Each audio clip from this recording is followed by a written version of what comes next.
Olá! De volta então à nossa aula. Está quase chegando o momento de destrincharmos os processos de reconhecimento e de renovação do reconhecimento de curso e também de entender quais os passos necessários para a regularização de um curso perante o nosso sistema regulador. Mas antes de abordarmos este assunto, é importante compreendermos quando e como os processos de reconhecimento de curso e de renovação de reconhecimento de curso são iniciados. Não é mesmo?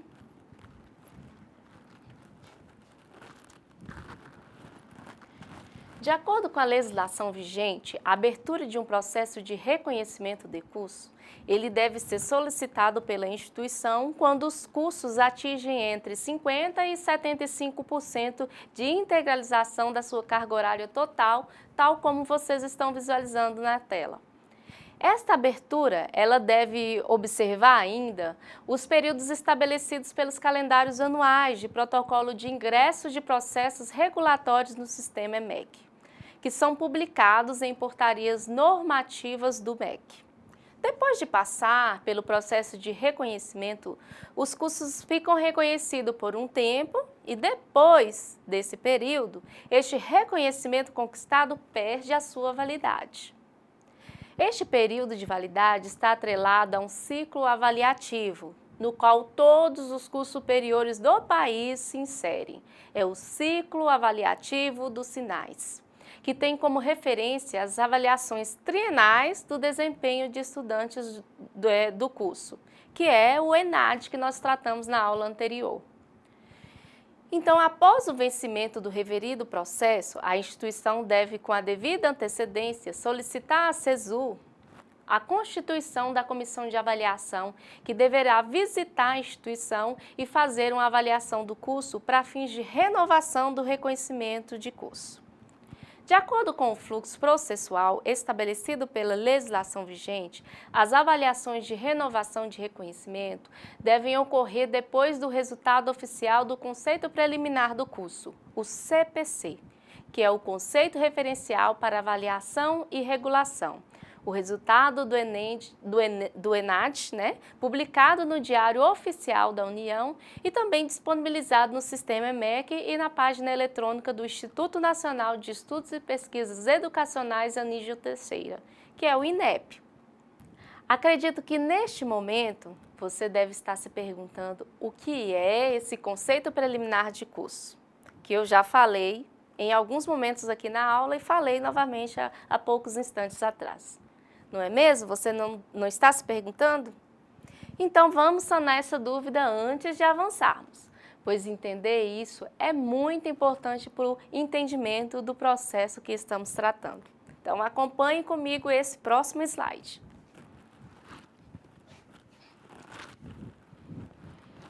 Com o objetivo de agregar ao processo de avaliação da educação superior critérios objetivos de qualidade e excelência dos cursos, o INEP criou o Conceito Preliminar de Curso, o CPC. Este é um novo indicador que é utilizado em suas avaliações.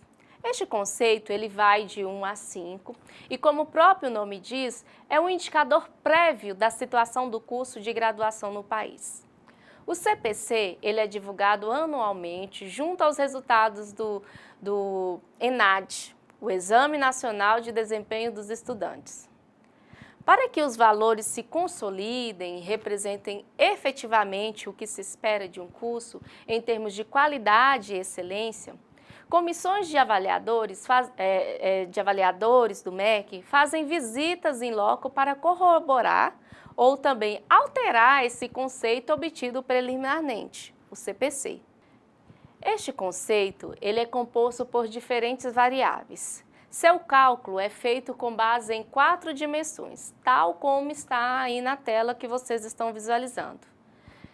Na avaliação de desempenho de estudantes, que é mensurado a partir das notas dos estudantes que concluíram o ENAD, e nos valores do indicador de diferença entre o desempenho observado e esperado, o IDD.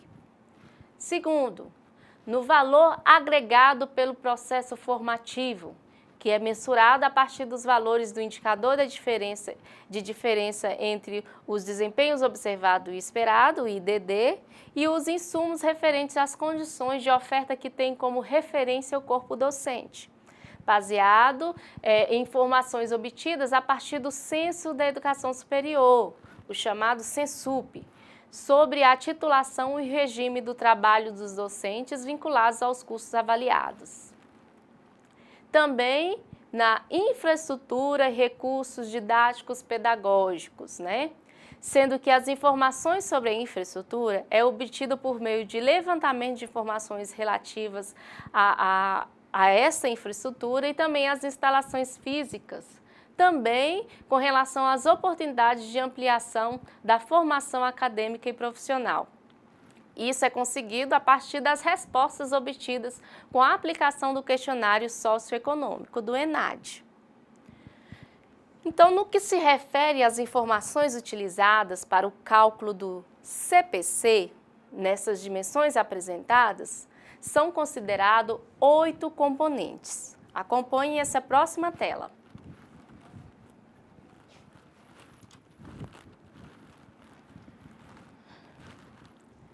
A nota dos estudantes concluintes no ENAD é a primeira. Segundo, a nota do indicador de diferença entre o desempenho observado e o esperado. Terceiro, o número e proporção de mestres. Quarto, o número e proporção de doutores. 5. Número e proporção de professores em regime de trabalho parcial ou integral. 6. Média das questões do questionário do estudante, organização didático-pedagógico. 7. Média das questões do questionário do estudante, infraestrutura e instalações físicas. 8. Média das questões do questionário do estudante, oportunidades de ampliação da formação acadêmica e profissional. Vocês observaram que surgiu na explicação do CPC outro indicador que eu também não havia falado antes? Perceberam? É isso mesmo, eu estou falando do indicador de diferença entre os desempenhos observado e esperado, ou estimado para determinado curso, que eu falei que é o IDD. Então, vamos compreender este indicador antes de avançarmos, ok?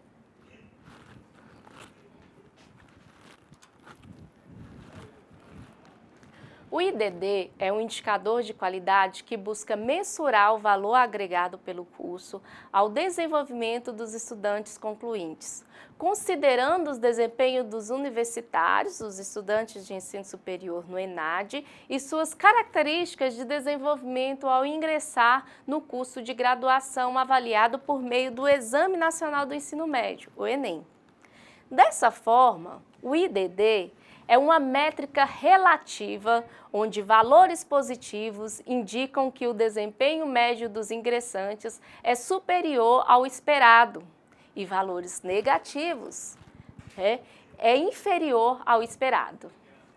Então, o IDD tem como objetivo trazer às instituições informações comparativas dos desempenhos de seus estudantes concluintes em relação aos resultados obtidos em média. Os resultados obtidos em média, né? Mas sempre lembrando que é uma média entre as outras instituições cujo perfis de estudante e ingressante são semelhantes. Ou seja, o IDD, ele procura mostrar o quanto cada curso se destaca para mais ou para menos em relação à média nacional e também o que se esperaria desse curso, baseando-se no perfil dos seus estudantes.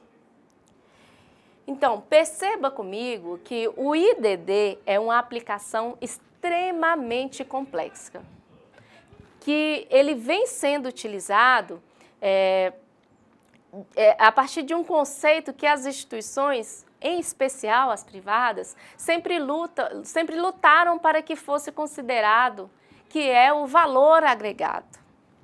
Para tanto, o cálculo do IDD Observa-se a partir da relação existente entre o perfil dos ingressantes e também dos concluintes do mesmo curso.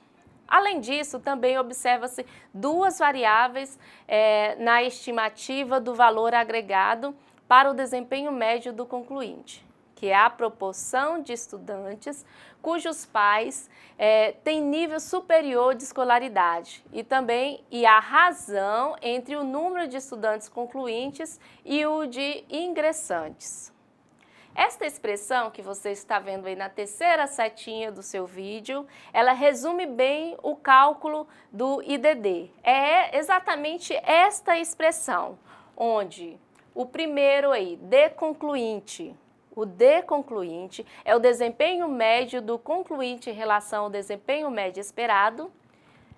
E o próximo, o próprio PNS, essa é a proporção de estudantes cujos pais têm nível superior de escolaridade, mais o RESE, né?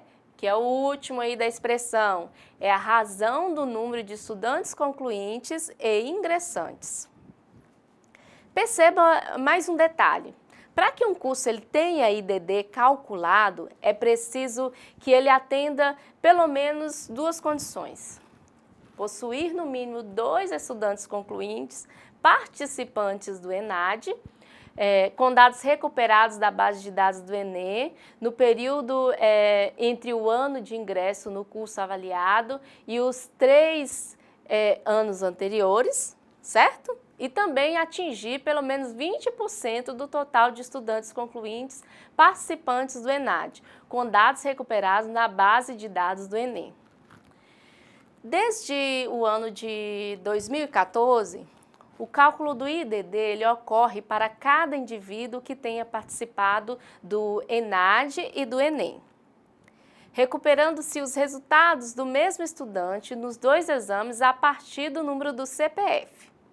Bem, para entendermos melhor sobre o IDD, nós vamos refletir sobre o que os resultados do IDD nos mostram.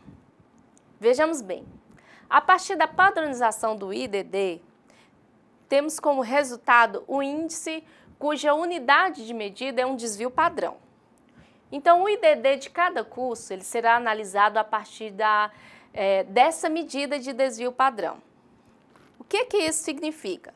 Significa que se um curso possui uma nota positiva, por exemplo, um IDD igual a 2, o curso está 2 unidades acima do desvio padrão da escala do IDD.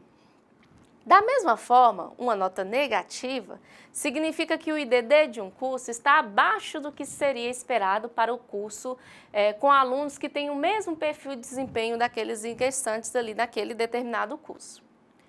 O INEP, ao divulgar essas análises, esses dados do IDD, ele destaca que é importante enfatizar que os valores negativos, eles não significam que o desempenho médio dos concluintes é menor do que o dos ingressantes. Significa que o desempenho médio dos concluintes está abaixo do desempenho médio esperado, com base no perfil dos ingressantes. Entendeu?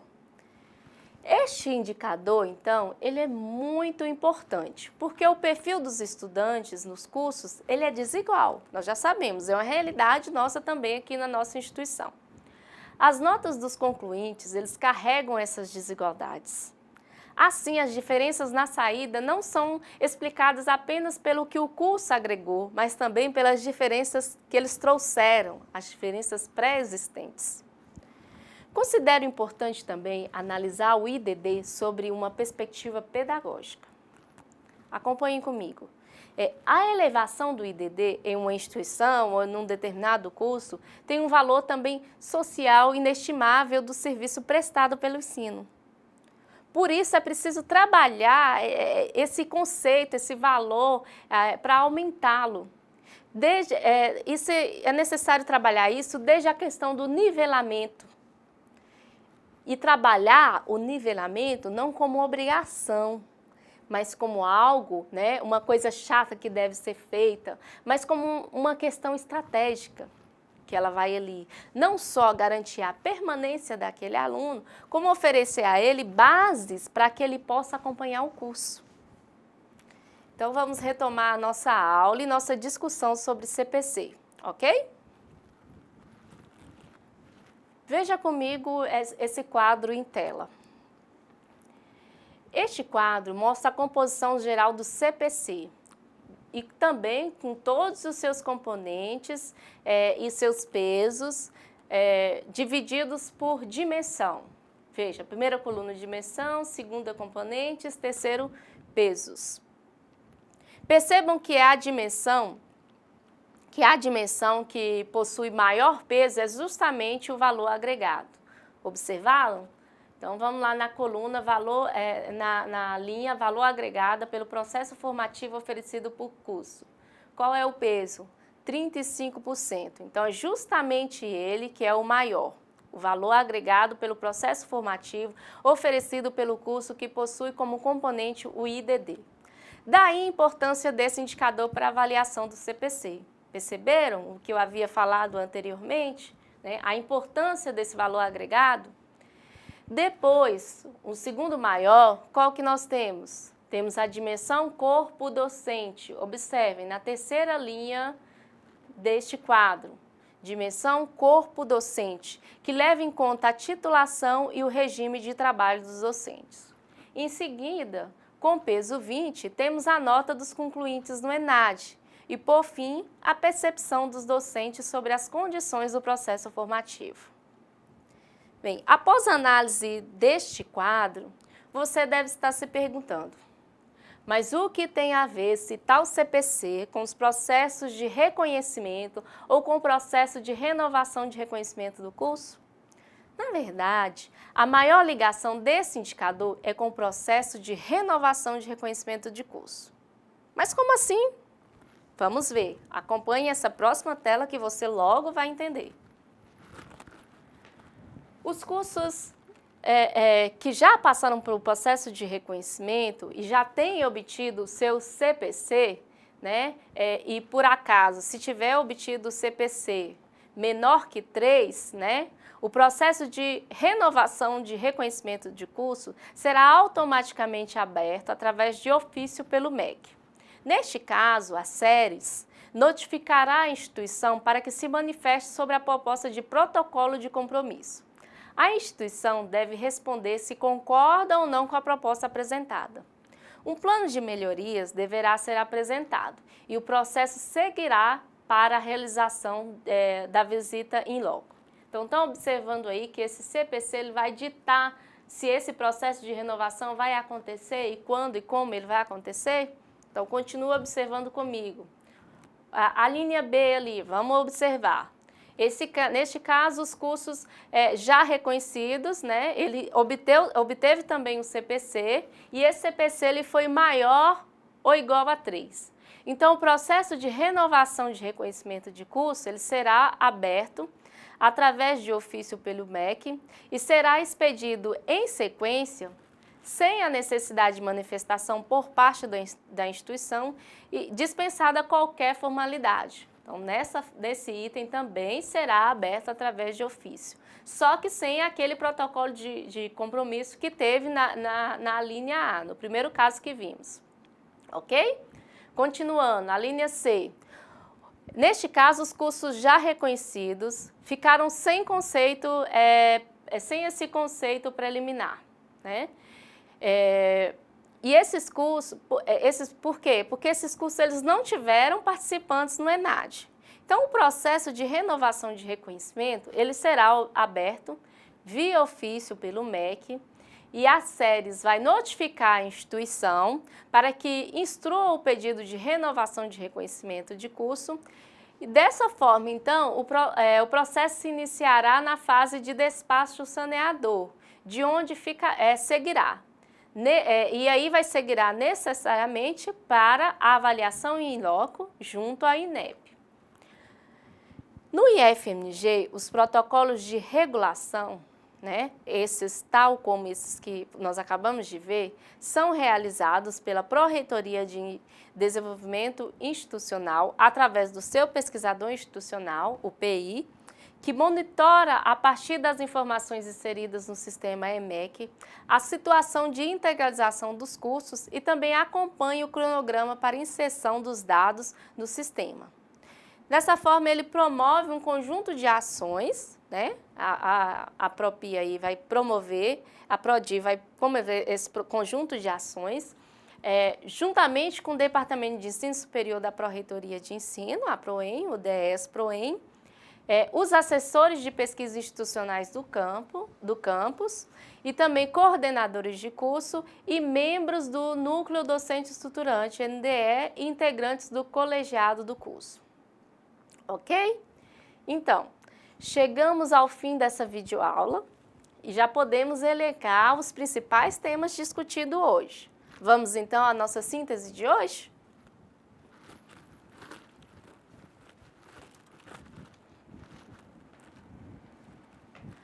O processo de reconhecimento de curso é aberto quando o funcionamento de um curso informado no sistema EMEC atinge entre 50% e 75% da sua carga horária total.